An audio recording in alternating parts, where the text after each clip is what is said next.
Hello, welcome to another exciting episode of Dub's Duties. I'm Dub. Hope all you folks are doing well today. Today, Dub's Duties, we're going to talk about yellow jackets.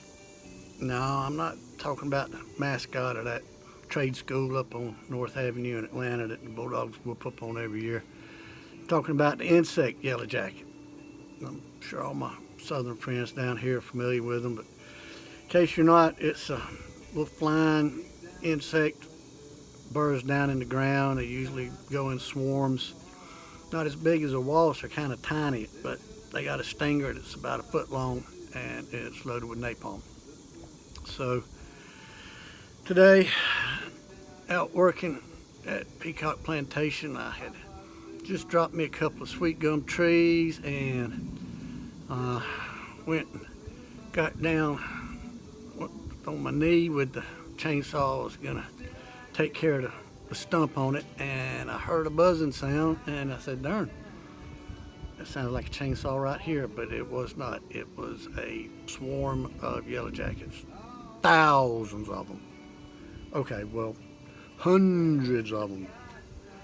All right, I don't know how many there was, but there was a pile of them, and they were all over the place. They were swarming all around me, and so I tried my very best to get gone.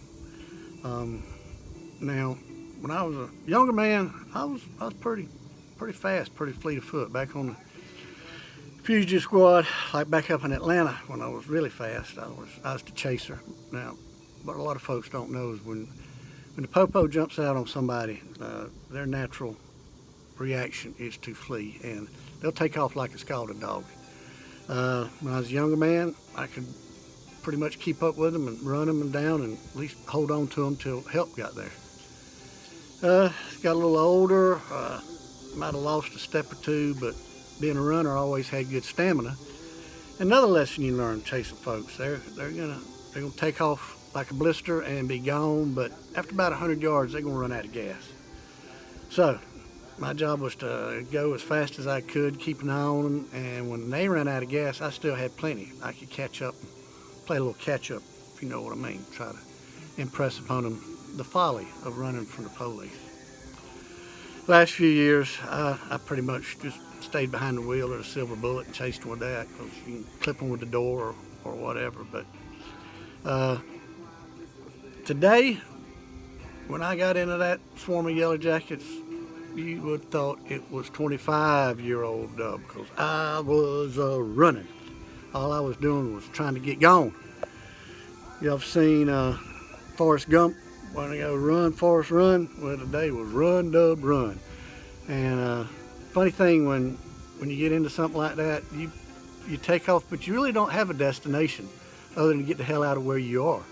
And that was my intent, just to get the hell out of where I was. You just run with no direction, no finish line, nowhere other than just getting away.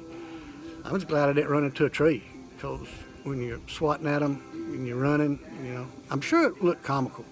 Got me on my shoulder, got me on my back, got me on my little overhang right down here where I store up my natty lights. And I guess some yellow jackets like natty lights, because they popped me twice right down there, and that's my sore spot. So anyway, survived it. I went to the other end of the property for the rest of the day. Cut down pines, other end. Didn't want anything to do with them. So I'm done with yellow jackets for today, and done with work for today. And time to enjoy a nice cold natty light and resupply down here where the yellow jacket sucked out a quart or two. So anyway, folks, that's going to wrap up this exciting episode of Dub's Duties. Danger lurking everywhere, but we survived it. So I hope that you folks will have a good day. Till we meet the next time, you stay safe and you have fun. Bye.